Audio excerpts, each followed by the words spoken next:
Oi, Eliane, como vai? Tudo bem? Tudo bem, Demerval? Como é que você está? Tudo Estou muito tranquilo? contente de estar aqui Obrigado. novamente, conversando com você. Eu que agradeço. Eu queria conversar hoje com você. Eu quero explicar primeiro para a galera, para o pessoal que está nos assistindo aqui, ouvindo, que está nos ouvindo pelo podcast. Esse comecinho já tem um tempo, essa primeira parte do bate-papo que eu tenho com os pesquisadores, eu estou chamando de prosa sem rumo, entre aspas. Prosa sem rumo. É um bate-papo onde a gente vai trocando algumas ideias, algumas experiências. Eu costumo entrar um pouquinho no universo do pesquisador e me dou a conhecer também. E como você me propôs conversarmos sobre a imaginação, eu queria que você definisse, a grosso modo, esquecendo a pesquisa acadêmica, o que é imaginação para você. Grosso modo, imaginação é elaboração daquilo que nós absorvemos pela experiência. Quer dizer, então, imaginação tem a ver não só com a nossa memória, mas com a maneira como nós relatamos a própria experiência em qualquer universo de discurso, né? Seja texto, seja contando uma história. Isso, imaginação, grosso modo, é isso, né? Ok, Eu acho que isso aparece em vários filósofos ao longo da história da filosofia. ok, legal. Eu vou te contar um pouquinho da minha história de vida. O pessoal fica me perguntando aí, quem que é esse cara? Quem é esse Deodato que fica aí conversando com a academia pela Rosa dos Ventos, norte a Isso. sul? Você agora contando a história, você vai me contar a história, por exemplo, de que você nem sabia da existência do ensino superior, né? Vou Lá, começar, lá vou, em, vou começar por aí. isso é um exemplo de elaboração da experiência. E a imaginação vai ser imprescindível para você contar essa história. Legal, interessante. Então, eu nasci numa colônia de pescadores nas margens do Rio São Francisco, no interior de Minas Gerais, 280 quilômetros de Belo Horizonte. E eu passei 40 anos. Com 3 anos, meus pais mudaram de lá para uma cidade maior, que chama Divinópolis. Eu costumo brincar que a cidade carrega uma certa pretensão no nome, né? A cidade do Divino Espírito Santo. Isso. Então, assim, eu brinco com isso, mas nós éramos, nós somos, né, filhos de pais, um pai e uma mãe semi-analfabetos, mal sabiam escrever e já morreram ambos, mas são assim duas referências vivas, fortes, longevas, viveram 90 anos cada um deles, pela influência, assim, no nosso imaginário, na nossa lembrança. O meu pai vendeu tudo que ele tinha lá na porta de entrada do universo do Guimarães Rosa e comprou um terreninho, uma casa e um armazém lá num bairro próximo ao centro de Divinópolis. Eu queria jogar futebol o dia inteiro, era garoto, e ele me obrigava a estudar. Ele não tinha estudado, mas ele me obrigava a estudar. E eu nunca soube quem colocou na cabeça dele que era necessário levar os filhos a estudarem. E sou grato a isso, claro, né? Muito grato.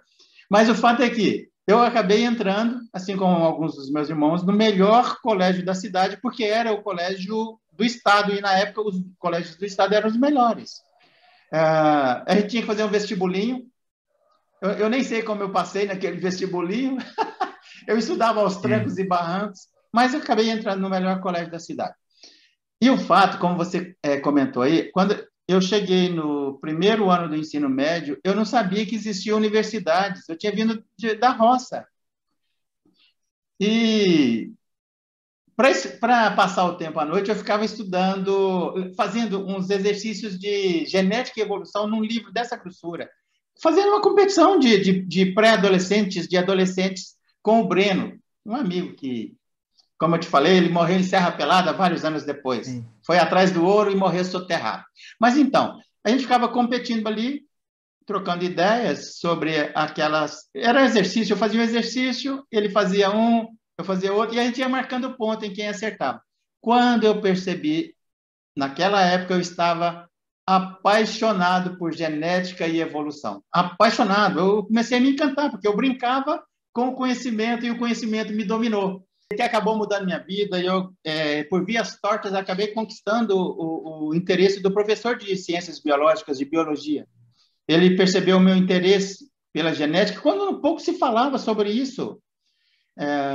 Mas então, eu passei no vestibular na UFMG, para o curso de ciências biológicas, em função do meu interesse pela genética e pelo evolucionismo, e acabei trancando matrícula, porque meu pai não tinha condição de me sustentar lá. O que acontece? Lá na UFMG, eu fiquei sabendo, isso há 40 anos atrás, que existia na cidade de Campinas o embrião, sem trocadilho, do projeto Genoma, que era a busca do cariótipo humano, mapeamento genético humano. Aí eu falei assim, puxa vida, um dia eu quero ir para Campinas para trabalhar, estudar e trabalhar com mapeamento genético humano. Mal sabia eu que o projeto Genoma ia interferir no futuro, isso estou falando de 40 anos atrás, no futuro da humanidade, nos caminhos do ser humano. Ia provocar um interesse enorme nos filósofos que pesquisam corpo e mente, ia tangenciar, incomodar a metafísica. Mal sabia eu dessas coisas, mas aí a trajetória da minha vida, passei a ler 24 horas por dia, em função da minha preocupação com a falta de condição do meu pai de me sustentar, eu passei a estudar muito lá em Belo Horizonte e carreguei isso comigo, ler e estudar. Resultado, cheguei em Campinas, depois de passar 2 anos e meio lá no Acre, né? Ter começado a estudar, a fazer a Universidade Federal do Acre também, tranquei matrícula 2 vezes e vim para Campinas e não tive condição de estudar na Unicamp, porque os cursos eram integrais. Passei no vestibular de novo para Ciências Biológicas, mas não deu, não tive condição. Tive que fazer um curso noturno e acabei fazendo engenharia civil. Então, assim, há um pouquinho da minha história de vida aí, quando o pessoal fica perguntando quem é esse Deodato, por que ele gosta tanto aí de filosofia, de história, sou encantado com história com H e contação de histórias com H e histórias com E. Sou encantado. Mas então, eu só resolvi te contar um pouquinho da minha vida, o pessoal que está nos ouvindo aí no podcast ou assistindo no YouTube, para saber um pouquinho mais aí, por que surgiu esse canal, né? Um cara apaixonado pela alma do povo de um lugar, transitando pelos mercados municipais desse Brasil afora. Mercado Municipal de Belo Horizonte, Mercado Municipal de Campinas, Mercadão de São Paulo. Sim. Eu fui uma vez no Mercado Municipal, no altiplano boliviano, comer peixe lá por uma senhora lá daquelas... aquelas senhoras que usam aquela roupa típica lá da cultura boliviana. Em Cusco, eu fui para o mercado municipal. Para todo lugar eu vou, porque eu acredito que as várias formas de saberes transitam junto com a alma do povo de um lugar pelos mercados municipais. Esse sou eu. Então, assim, eu faço do meu canal aquele campo de curiosidade em relação a vários saberes que são produzidos dentro da academia e também, eventualmente, fora da academia. Me explica aí sobre a perspectiva da imaginação, isso que eu te contei. Justamente, o que digamos assim, quando nós contamos uma história, o que nós fazemos, se não trazer imagens passadas para o presente? Essa é uma das definições clássicas de imaginação. Essa é uma definição que existe em Aristóteles, e existe em Baumgarten, em Wolff, que eram 2 filósofos alemães do 18, que imaginação é representar um objeto como presente, ainda que a imagem originária dele esteja no passado. Nós fazemos isso a todo momento. Acho que, basicamente, essa é a grande estrutura da nossa experiência. E daí a importância de se estudar a imaginação, não é? Agora, nós vamos discutir isso. Há uma inflexão em Kant. Quer dizer, Kant é um grande ponto de virada nessa concepção. Legal. Antes de falar disso, antes de chamar a vinheta e entrar especificamente na tua leitura do artigo que você me propôs conversarmos, né, acerca da imaginação, eu queria te perguntar sobre as tuas crônicas que você posta aos domingos, superficialmente. Depois eu gostaria que você me passasse os links, eu vou colocar na edição aqui embaixo, porque eu acho muito interessante essa tua veia literária. Como é que é? Como é que são Isso, essas crônicas? a coisa mais importante hoje da minha vida é a produção literária, é o que mais me agrada, né? E a crônica é um tipo de prosa sem rumo também, né? E nesse sentido de que é uma conversa mole contada, né? E de modo que é muito prazeroso escrever crônica, né? Eu sempre, tal como você, tive um grande interesse por contar história, né? Eu acho que todas as pessoas gostam de ouvir histórias e algumas gostam de contar histórias. Eu sou uma dessas que gosta de contar história e as crônicas me dão essa oportunidade, né? Então, tal como eu me sinto maravilhado com certas histórias que eu leio ou ouço, a certa altura eu comecei a me interessar por contar histórias de modo também a maravilhar e encantar o leitor, né? Daí que surgiram as crônicas. Eu publico no site da editora Versos Encantos, publicou um livro de poesia meu, e uma hora elas vão ser compiladas num livro só, né? Algumas crônicas ficam ali entre crônica e conto, não dá para saber exatamente se é uma crônica ou se é um conto, mas eu também gosto de provocar essa dúvida no leitor, né? Então Muito aí eu bom. pretendo publicar um livro que vai ser assim, eu não sei muito bem qual que vai ser o título, mas o subtítulo vai ser Crônicas ou Contos. Legal, muito bom. Ó, eu particularmente tenho um interesse enorme por três caras aí. O Dalton, ó, e sem associação direta ou vínculo direto de um deles com os outros dois, mas os outros dois têm um vínculo. É, Embora pouco se fale disso. É o Dalton Trevisan, de Curitiba. Quando eu já comentei com você, quando eu ia a trabalho a Curitiba, eu fazia questão de andar pelas ruas ali perto da Praça Tiradentes, sim, que é cheia de lendas, o curitibano sabe disso, onde andava o Vampiro de Curitiba, do Dalton Trevisan. exatamente. Ponto. Os outros dois que eu gosto. O Fernando Pessoa, que Sim, escreveu sobre debaixo de vários heterônimos, e o Kierkegaard, que também escreveu sobre a sombra de vários heterônimos. Nada me tira da cabeça que o Fernando Pessoa bebeu da fonte do Kierkegaard. Mas isso é conversa para outra prosa. Hoje nós vamos é. conversar sobre a imaginação, sobre a perspectiva de um homem que gosta de literatura e que é da academia. Depois da vinheta, a gente volta, tá bom? Daqui a pouco a gente volta. Tá certo, obrigado.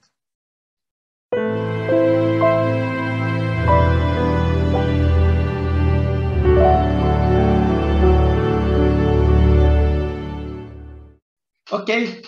Depois da prosa sem rumo, que a gente sempre faz, que eu sempre faço antes da vinheta, eu retorno agora com Eliakim Oliveira. Eliakim, você me propôs conversarmos sobre o artigo que você leu. Qual é o nome do artigo?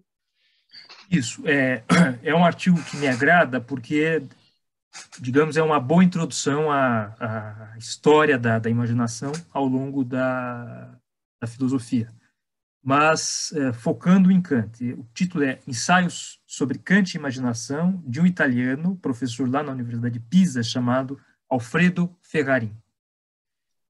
Alfredo Ferrarin? Exatamente. Fala um pouquinho sobre a imaginação produtiva em Kant. Então, a imaginação produtiva em Kant, essa, do meu ponto de vista, é a grande novidade kantiana. A imaginação, até Kant, e a gente vai discutir isso depois, ela era pensada, sobretudo, como uma espécie de parasita da sensação. O Alfredo Ferrarin, inclusive, chega a usar a expressão parasita da sensação, como uma faculdade ou não, né? Em Aristóteles não é uma faculdade, mas como, digamos, uma operação da alma, da mente, do espírito, que elabora simplesmente os dados sensíveis, né? Tudo aquilo que a gente aprende pelos sentidos. Então, digamos assim, tudo que nós aprendemos pelos sentidos remete a um certo sentido comum que nós temos em nós, que é um sentido assim em que busca elaborar tudo aquilo que é aprendido pelo tato, pela visão, pelo paladar, etc. E a imaginação seria uma faculdade que simplesmente associaria esses dados. Em Kant, ela é isso, mas não só isso. Em Kant, ela começa a ter um aspecto que é fundamental, que ela se torna a condição da própria experiência, no seguinte sentido: a imaginação lida com as formas a priori de espaço e tempo. O que significa a priori, né? O espaço e o tempo, do ponto de vista kantiano, são anteriores a qualquer experiência. São condições da experiência, porque tudo que nós concebemos, tudo que aparece na experiência, aparece na forma do espaço e tempo. A imaginação estaria diretamente relacionada à unificação dessas formas de espaço e tempo. Então, ela teria um aspecto a priorístico, quer dizer, ela antecede a própria experiência. Ela realiza uma síntese. Isso não acontecia antes. Na história da filosofia, a imaginação ela não era propriamente uma atividade. Em Kant, ela se torna uma atividade, ela realiza uma síntese desses dados a priorísticos, quer dizer, o espaço e o tempo, e sendo fundamental nesse sentido para a formação de juízos de conhecimento. Né? Olha aqui. Mais ou menos isso. Não, legal, muito claro. Sim. Mas eu queria que você pontuasse um pouquinho mais sobre a herança aristotélica. O mundo, ele tratou do mundo sensível na formação da imaginação. Explica um pouquinho melhor isso. Perfeito. Alguns autores, dois em específico, Heidegger, e você já entrevistou algumas pessoas aqui falando sobre Heidegger, né? E um filósofo próximo a Heidegger, se não me engano, era aluno do Heidegger, chamado Morshan. Ambos supõem que Kant tenha herdado a noção de fantasia em Aristóteles. Fantasia é como se diz imaginação em grego. Fantasia é imaginação, fantasma é imagem, fantasmata, imagem. Ou seja, a imaginação teria a ver com o fato de que coisas exteriores a nós causam impressões em nós, essas impressões se tornam fantasmata, e que são, de certa maneira, elaboradas pela fantasia. Para Aristóteles, a imaginação, então, lida com o sensível, a estésis em grego, a estésis. Só que o sensível é simplesmente o singular. Conhecimento para Aristóteles tem que ver com o universal, certo? Como para Platão também. O universal só é dado por uma parte da alma chamada de nous, inteligência. Então, a gente pode pensar o seguinte: a fantasia que é a imaginação, está entre a estésis, que é a sensação, e o nous, que é a inteligência. Ela fica mediando.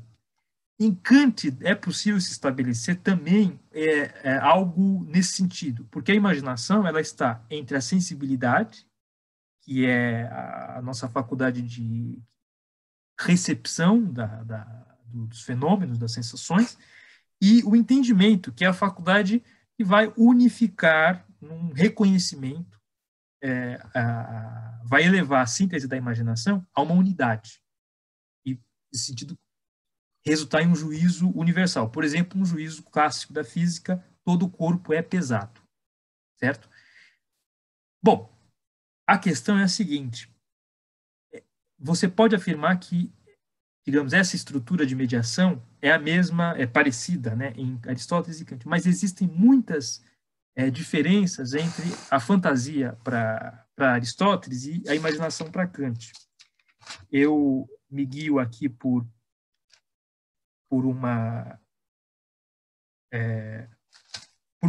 algumas diferenças. Em primeiro lugar, no caso de Kant, a imaginação é um efeito do entendimento sobre a a sensibilidade. Então, o entendimento, ele eleva a síntese da imaginação a uma unidade. Em Aristóteles, isso não acontece. A imaginação, a fantasia, simplesmente ilustra coisas singulares para o nous, a inteligência. Mas ela não leva isso para o nous, ela simplesmente ilustra o singular para este nous, que é a inteligência. Então, o nous não corresponde ao entendimento, como se poderia pensar. Não é essa a correspondência. Bom, a concepção de natureza em Aristóteles é muito diferente da concepção de natureza em Kant. Porque a concepção de natureza em Kant é a concepção moderna de natureza. A certa altura, os filósofos descobriram que eles não acessam o conhecimento, não é um acesso da coisa em si mesma. Na verdade, o que nós temos é uma espécie de representação da coisa, certo? Para alguns filósofos, a representação da coisa implica a essência da coisa, para Descartes, a ideia, a noção de ideia, e para outros, como Kant, não é a essência da coisa. De qualquer modo, para a concepção moderna, o que nós temos é uma espécie de imagem da natureza. E nós não tocamos a natureza ela mesma, nós temos uma imagem da natureza porque existe uma coisa chamada subjetividade, que é anterior ao acesso que nós temos à natureza e a partir do qual nós representamos a própria natureza. O Heidegger, chamava isso de imagem do mundo. Quer dizer, então, há uma representação da natureza que não havia em Aristóteles, porque em Aristóteles não existe esse eu, aqui a fantasia, o nous, que se reportariam, como acontece em Descartes, por exemplo, como acontece em Kant, como acontece em Leibniz, de certa maneira. Então, nesse sentido, é uma grande diferença entre Aristóteles e Kant, indo contra, de certa maneira, a tese do Heidegger e do Morge. Um outro aspecto importante é que, para Aristóteles, a fantasia é a representação de um objeto, mesmo sem sua presença na sensibilidade, na intuição, digamos assim. Isso aparece num texto de Aristóteles chamado De Memoria et Reminiscentia, e também aparece no De Anima, no capítulo 3 do De Anima. Para Kant não é só isso, como eu lhe falei. Para Kant, a imaginação, se fosse só isso, ela seria simplesmente reprodutiva. Mas ela não é só isso, ela é produtiva. A imaginação atua na própria síntese daquilo que é aprendido pela sensibilidade.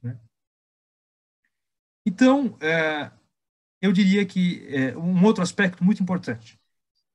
Para Kant, a matemática depende fundamentalmente da imaginação. Quer dizer, para construir um conceito matemático, eu preciso esquematizá-lo, e a esquematização depende fundamentalmente da imaginação. A imaginação produz um esquema que esquematiza um conceito matemático no tempo, certo? Olha, aqui, desculpa te interromper. Você assistiu uma entrevista que eu fiz com doutor lá de Curitiba sobre a filosofia da matemática? Não vi, mas eu vou te mandar o link. Depois eu te mando o link, tá bom? Então, mas justamente, existe uma filosofia da matemática em Kant. O Ferrarin é um dos que estudam isso, mas é justamente isso, de que para Kant, número e forma geométrica são intuições. Frege, depois do século XX, vai discordar completamente disso, nos fundamentos da aritmética. Mas para Kant é isso. E eu preciso que esta intuição se torne... eu preciso que, a partir dessa intuição, eu construa um conceito. Para a construção desse conceito, eu dependo da imaginação. E tudo isso é independente da experiência. É a imaginação, ela constrói o conceito a partir da exposição no tempo. Certo? Para Aristóteles, a fantasia não tem uma relação, a matemática não depende da fantasia, como acontece em Kant.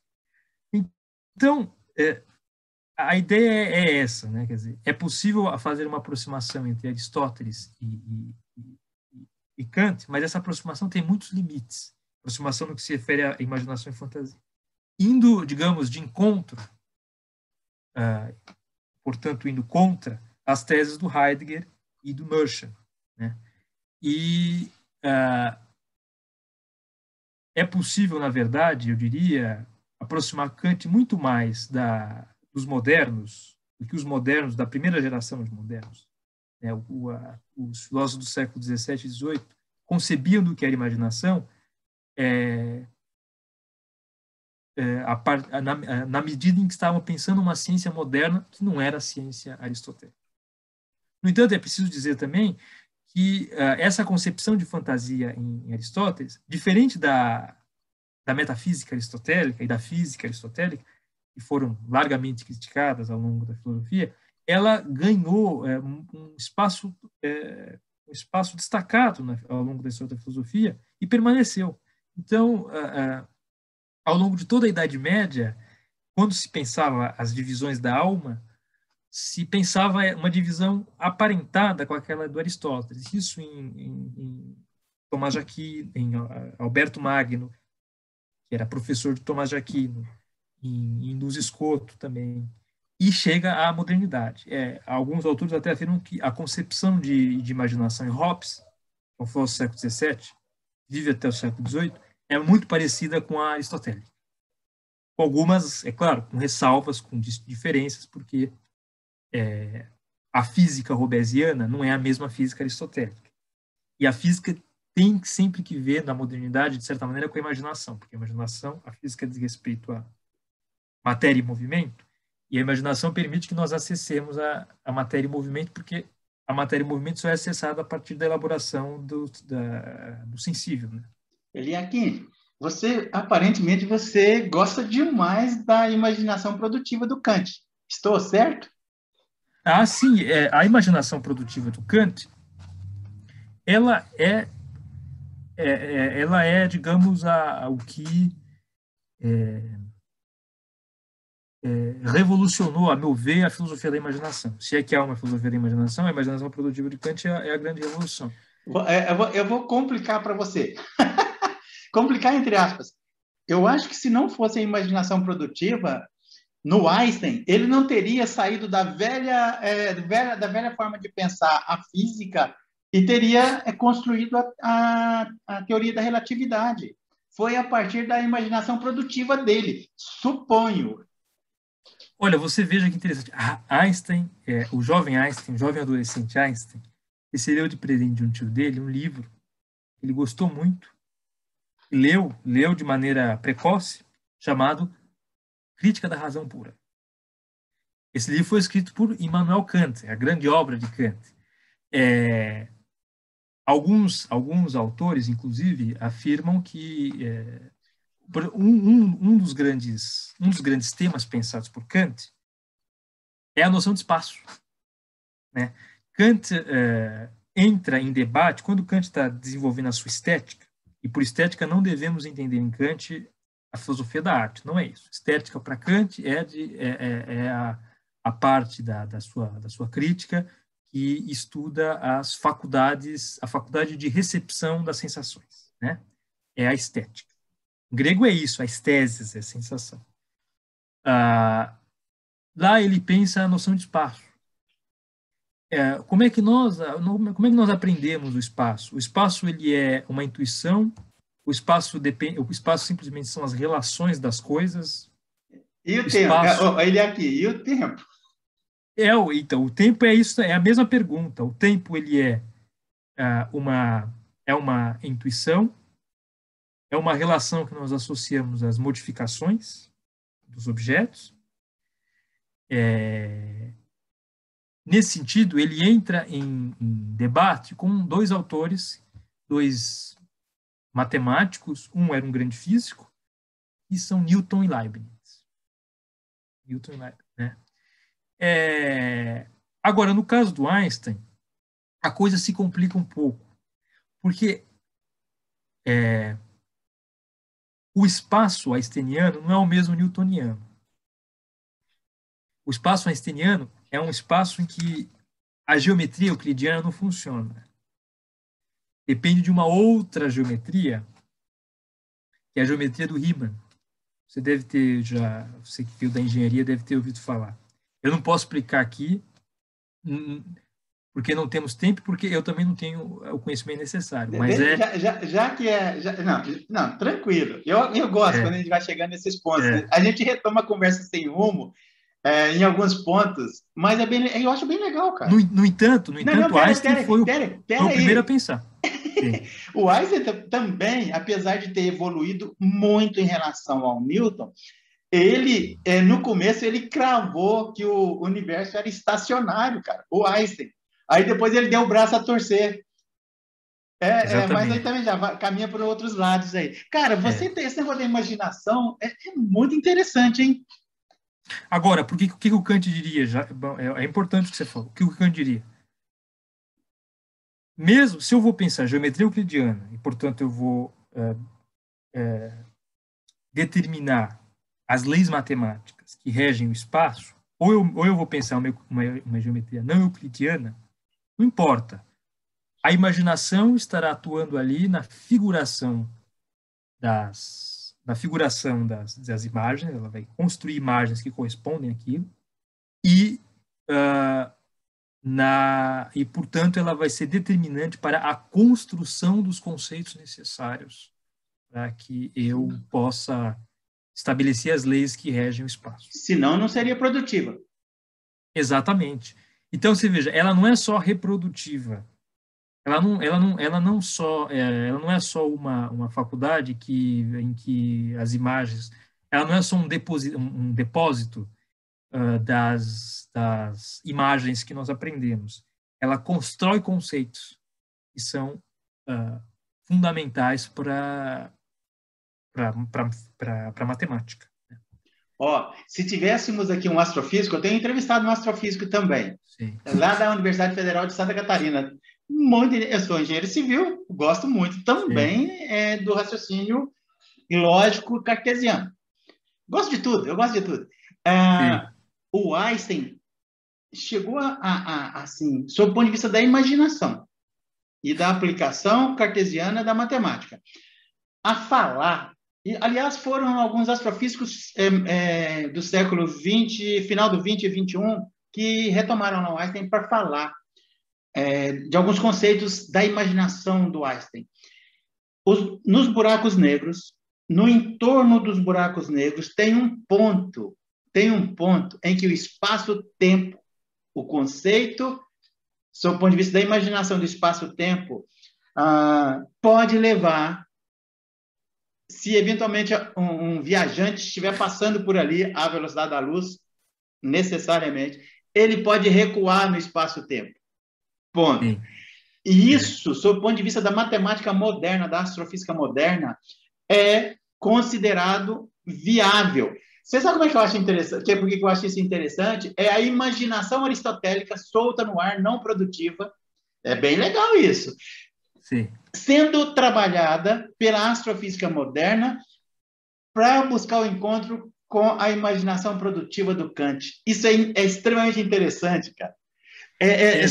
Para buscar um ponto da matemática ou da física que hoje é impossível ser comprovado experimentalmente. Exatamente. Você precisa justamente conceber aquilo, né? E para isso a imaginação vai ser fundamental. Aliás, é importante isso. Kant é um filósofo em que haverá uma relação muito estreita entre imaginação e matemática. Olha só, é muito interessante. Mas espera um pouquinho de novo, cara. A hora que você concluir aí, e você está caminhando para fechar, eu vou fazer uma outra provocação. Quero saber se você traz a imaginação produtiva e a imaginação pura e simples, a fantasia, né, aristotélica, para a tua literatura. No final, quero que você fale sobre isso. Você não esperava essa pergunta, né? Não, mas é uma boa pergunta. Vamos tá certo. Não, então, só para terminar essa questão da imaginação e da matemática. Para Leibniz, talvez haja algo parecido. Leibniz, que foi um grande matemático, um dos formuladores lá do cálculo infinitesimal, né? Ele era contemporâneo do Isaac Newton? Exatamente. Os dois descobriram, né? Os dois descobriram o cálculo diferencial ao mesmo tempo. Acho que bateram bola, né?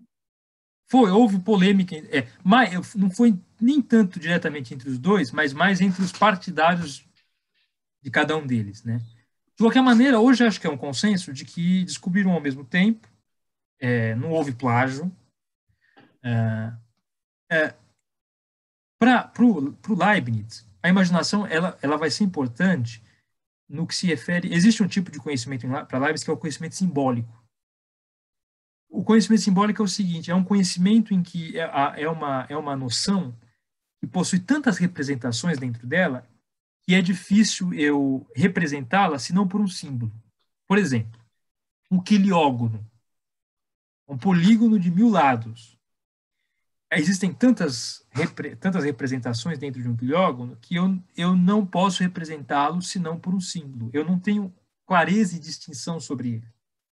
A imaginação vai ser importante nesse processo de simbolização e de criação de símbolos que são convencionados, né?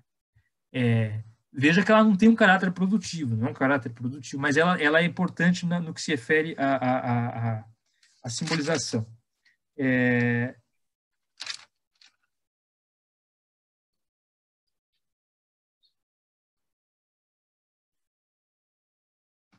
Ela como eu escrevi aqui, ela é um instrumento desse conhecimento que é simbólico, que Leibniz também chama cego. Cego porque eu não... Mas que é fundamental, porque a certa altura... Lembre, você que estudou bastante matemática, a certa altura existem certos conceitos matemáticos numa cadeia dedutiva que já possui tantas pressuposições, tantos enunciados de que ele depende, que não dá para conceber a cadeia como um todo, no que se refere à clareza, né? Isso lembra... Você sabe que a gente está se aproximando aí através das redes neurais, mas é para outro momento. Sim. Isso lembra uma das maneiras como Descartes concebia a imaginação. Porque Descartes, lá nas suas regras para a direção do espírito, Descartes falava da importância de que, a partir do simples, construir cadeias dedutivas, certo? Longas cadeias dedutivas, e que essas cadeias dedutivas dependeriam do nosso entendimento. Mas eu precisaria revisar essas cadeias. Para revisar essas cadeias, eu precisaria fazer uma enumeração, que é como se a nossa intuição viesse através fosse viesse através da cadeia, para que ela fosse revisada. Para Descartes, quem realiza isso, ao menos nas regras, é a imaginação. A imaginação que faz essa ida e vinda na cadeia dedutiva para que se possa revisá-la, e ele chamava isso de enumeração, que é uma atividade da imaginação. Lembra um pouco, mas você veja, ainda assim não tem esse mesmo caráter que tem em Kant. Okay. A imaginação vai ser fundamental para o conhecimento objetivo. Uhum. Legal. Você, a sua graduação foi em filosofia? Isso, eu ingressei em física, depois eu saí de física. Por isso que você transita pela matemática. Você transita, eu vejo que você se interessa. Eu pretendo, no doutorado, estudar filosofia da ciência, e talvez eu volte para a física. Tá, o teu mestrado você está fazendo ou terminou já? Estou fazendo, ainda tenho... Qual que é o objeto da sua pesquisa mesmo? O meu objeto de estudo é a imaginação em Kant, só que aí eu estou querendo pensar o aspecto epistemológico da imaginação, que é esse do qual nós falamos, mas também um aspecto estético da imaginação, e nesse caso estético diz respeito a, justamente, o juízo de gosto. Tem a ver com a filosofia da arte, tem a ver. Eliakim, então me fala, você consegue fazer a transposição sem parecer erudito para a tua literatura? Você consegue falar do dia a dia nas tuas crônicas com a voz das pessoas que transitam pelas tuas crônicas com o olhar da imaginação, sem parecer erudito? Não, é o que eu tento. Eu sempre comento, já me perguntaram da influência da filosofia nos meus textos literários. Eu sempre falo, sobretudo na prosa, eu sempre digo que eu prefiro não fazer filosofia quando eu estou escrevendo literatura. Me Embora você interessa, traga a filosofia. sim, de certa maneira ela aparece, muitas vezes inconscientemente, mas o que me importa, no caso da prosa, é contar história, certo? Agora, como eu lhe disse, a arte de contar história depende fundamentalmente eu diria, de dois fatores. Quer dizer, é a experiência e talvez três fatores. A experiência, a memória e a imaginação. Mas dois, porque memória e imaginação, elas estão imbrincadas. Quer dizer, não há memória sem imaginação. Um filósofo que se debruçou sobre isso foi dois filósofos, Descartes e Spinoza. Justamente quando Spinoza vai falar o que é imaginar para Spinoza? Imaginar é conceber um corpo que nos afeta como sendo uma imagem. Então, é a maneira como nós nos colocamos no mundo. No mundo, o que está diante de nós está sempre nos afetando e nós criamos imagens disso, certo? A memória é trazer essas imagens passadas para o presente. E isso é disso que depende toda a literatura, do meu ponto de vista. E há aí um caráter criador da imaginação. Tal como a imaginação pode criar aquilo que não existe a partir do que existe, quer dizer, a imaginação cria quimeras, né? A imaginação pode criar um centauro a partir da imagem do homem, a partir da imagem do cavalo, ela cria algo que não existe, mas que é concebido a partir de partes que existem. O cavalo e partes de coisas que existem. Então, a literatura Eliakim, depende inteiramente disso. a sua crônica é urbana ou você já transitou pela imaginação na zona rural? E já te explico o motivo da minha pergunta. Já. Eu já fiz crônicas urbanas e crônicas rurais. No livro de contos que eu escrevi, Uma Mesa de Tamanho Normal, tem inclusive um conto cujo título é Crônicas do Paraná. E se passa na zona rural do Paraná, se passa anos atrás, em Sabáudia, que é uma cidade do interior do Paraná e que era uma cidade rural. Okay. E aí, o que eu retomo aí? Eu retomo certas histórias que minha avó, trabalhava na roça, no Paraná e no interior, no sul de São Paulo, contou para mim. Né? Então, a minha provocação é o seguinte: o Deus da sua avó era o Deus de Spinoza e do Einstein, porque o Deus do Einstein era o Deus de Spinoza. Então, o Deus da tua avó era o Deus de Spinoza ou era o Deus judaico-cristão? Da minha avó, com certeza, era o Deus judaico-cristão, porque minha avó não. O Deus para minha avó é um Deus muito separado da criatura, né?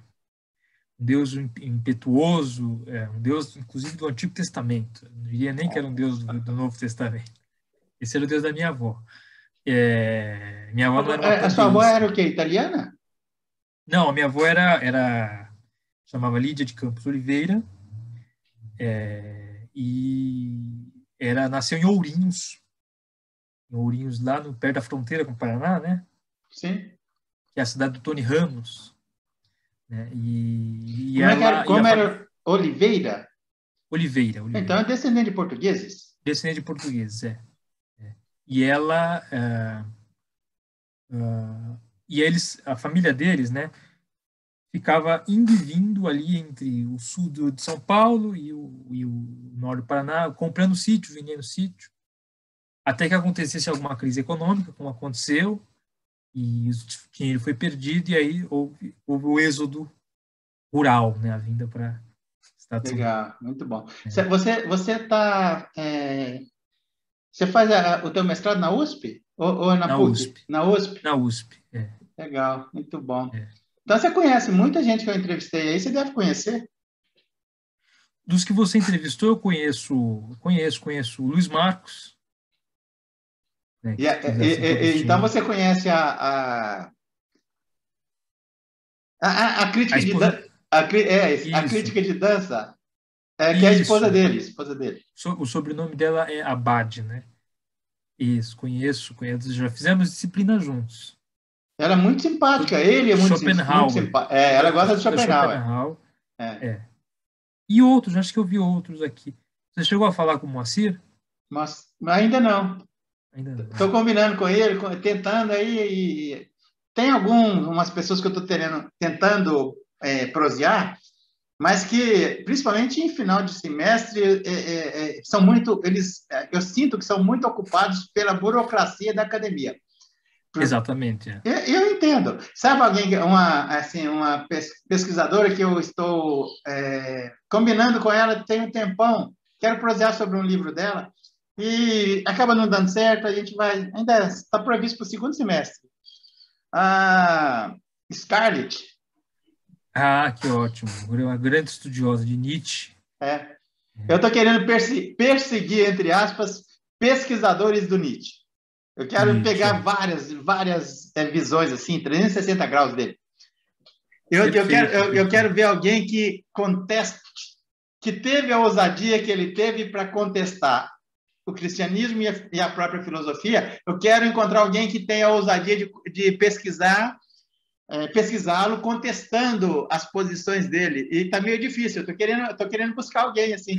Não, você tem que conversar com alguém que tenha estudado Russell, Bertrand Russell e filosofia analítica. Os analíticos, sobretudo a partir de Russell, criticam Nietzsche, né, no sentido de tentar mostrar que há algo de falta de sentido nas proposições nietzschianas, né? Eu acho que se você encontrasse... Mas no Brasil, eu posso até tentar encontrar, mas eu ainda não vi, exato, mas já vi estudiosos de Russell, mas eu não sei se eles se debruçaram sobre essa crítica do Russell ao Nietzsche. Inclusive, já fizeram debate entre Heidegger e Russell. Heidegger mostrando, digamos, a importância do Nietzsche. Existe Heidegger escreveu vários textos sobre Nietzsche, e Russell criticando Nietzsche. Legal. Eliakim, eu queria te agradecer, rapaz, por separar mais esse tempo aí para prosear comigo. E eu gostaria de voltar a conversar outras vezes aí. Você pode escolher aí pautas, e aí você me chama, a gente combina.